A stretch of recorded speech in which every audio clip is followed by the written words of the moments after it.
How to set time limits on other apps. Hey everyone, welcome back to our channel. In this video I'm going to guide you on how you can set the time limit on other apps, so make sure to watch the video till the end. Now if you want to set the time limits on apps, first of all it depends upon your Android phone, right? So open up the settings application on your Android device.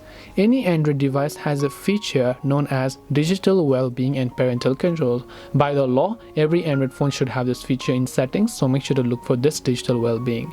Now when you're here, you should be able to see most used apps and so on. Now on my Samsung Galaxy device here I can see app timers, so I can tap on set timer option, and all I have to do is if I want to set a timer for a certain app, which is a screen time limit for these apps, I can simply select that particular application here.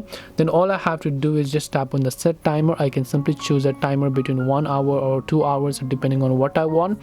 I can tap the done option and then those timers will get successfully set. This way you can go ahead and then basically set time limit on other apps. Hope this video was helpful. If you have got any questions, feel free to leave them down.